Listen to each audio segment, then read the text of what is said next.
SGN, you ask? That's a good question. Desperately avoiding the real news and the fake news, I wondered, why is there not a news show dedicated entirely to generosity news? Desperately seeking my fix somewhere, I reached out to Google, asking, really begging for generosity news, and boy did I find a lot of conspiracy theories. After reading all of those, I decided to look in the only place I know to be consistently and courageously generous, and that is you. I started looking at you extravagantly generous people of FCC Jeffersonville. These heartwarming stories will make you question, why not us? Why not now? Why can't we be Church Zero and spread generosity so quick and so far that it will go viral? So, ladies and gentlemen, it's stewardship season, and this is SGN, some generosity news. I'm Sue Padgett, and if it isn't clear yet, I'm making this up as I go along. And now for some generosity news. What a time for generosity news it is. 2020 has proven itself to be the year when you think the news cannot get worse. It does. But in this darkness of isolation, distance, and fear of the unknown and unseen, we can still see a generous light burning bright in our own faith community. While the world was becoming both accustomed and flummoxed with quarantine, our ministry staff and other individuals began to provide a great way for us to connect to the church and to Jesus Christ with regular devotions. They generously shared their knowledge and understanding with us, and you can still catch these regularly on YouTube. Then you can share these on your Facebook page with your family and friends, where they, in turn, can catch the videos and share them with their friends. It really never ends. The catching and the sharing, it's contagious, really. And it doesn't stop there. FCC members have taken it upon themselves to ensure there are plenty of masks available to members who are coming for in-person services. These talented people have caught the fever and the fervor to help in some way during this distressful and stressful time. Way to go, talented FCC people.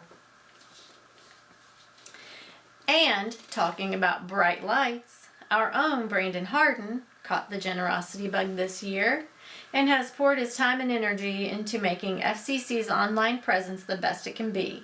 And we are lucky to have Brandon with us here on SGN. Good morning, Brandon, even though it's clearly the middle of the night where you are. Thanks for taking the time to be with us this morning. We all know how busy you are about this time. Good morning, FCC, and thank you, Sue, for letting me join you this morning. As much as I enjoy being behind the camera, working the audio and video, I do enjoy having the opportunity every now and then to be in front of the camera, joining everyone in our service. But isn't it fortunate we can rely on your skills to help bring worship to everyone on Sundays?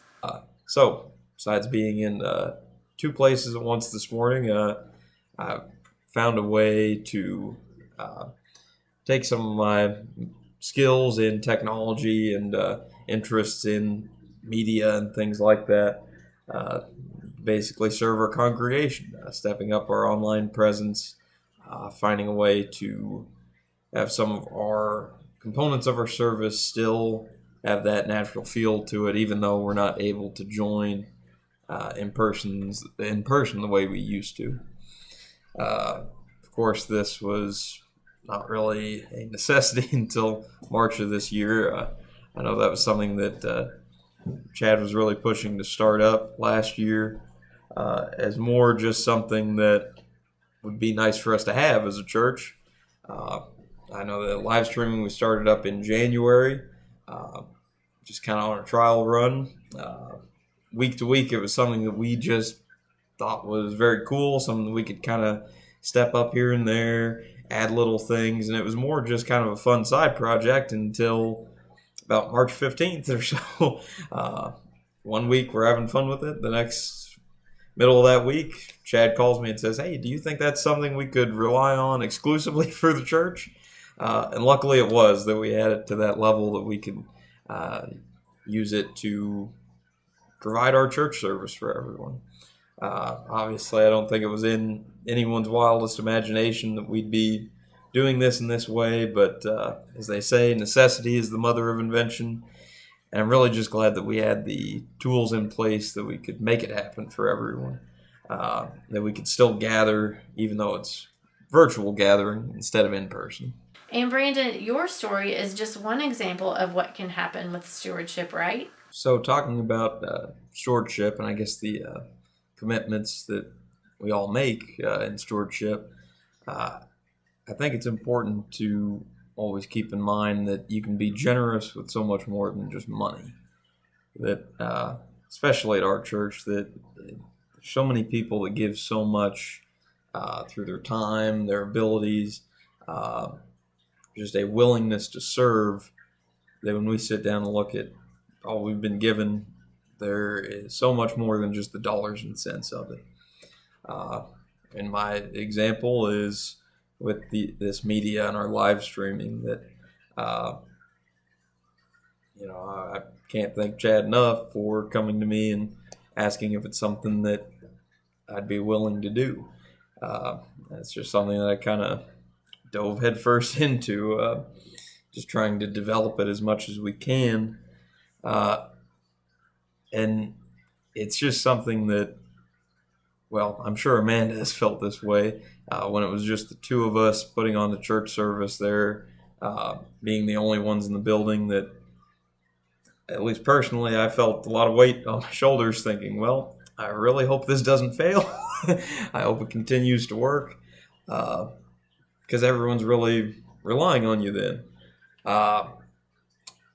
But seeing the Facebook comments of people saying things they liked, things they'd like to see in the service, things that they just feedback to develop it, it felt really good to provide that to everyone. And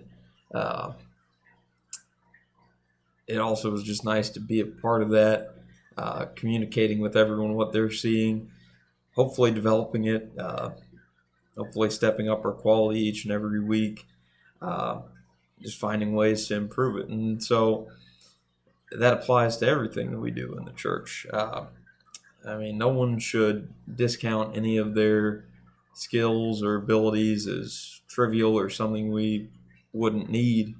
I know that's something that in my day job, I'm kind of more of a number cruncher and, don't really do a lot of artistic related things, but that's something that I just kind of enjoy doing on the side. And obviously it's paid off here to have that opportunity to kind of scratch that itch and do little things of, if we place this transition between videos, it'll really step up our quality, or placing the lyrics on songs we record, that just, always thinking about things that we can do better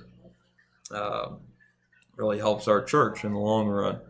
And I guess what I'm doing is very visual. Everyone's seeing it up front.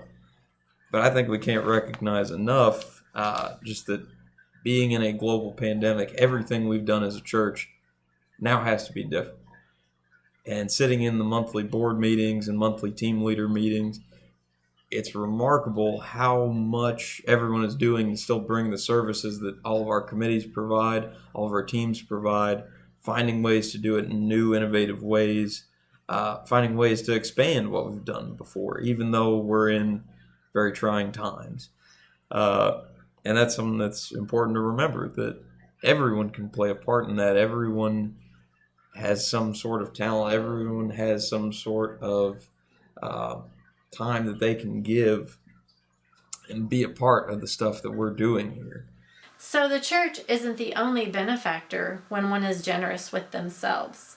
In terms of thinking about stewardship and giving back, I think it's just important to just offer what you have, trusting God that it will be worthwhile. And I think we can almost guarantee that it will. One of my favorite Bible verses is Isaiah 40:31, just kind of paraphrasing, but for those who trust in the Lord will renew their strength. And I know just seeing the responses and feedback from people has definitely been a renewing of my faith, I guess you could say. Just empowering, just seeing what we've been able to accomplish over the last few months. And that's where, if you have something to offer, if you have any just any drive to bring something to our table, I cannot encourage it enough to hopefully spread the good word of generosity. There it is. What more reason do you need to become infected with generosity? Share it with the world and sit back and watch God use it. And isn't it impressive that Brandon is teaching us about stewardship and generosity? Thanks, Brandon. That's it. I'm Sue Padgett. See you next week on SGN, Some Generosity News.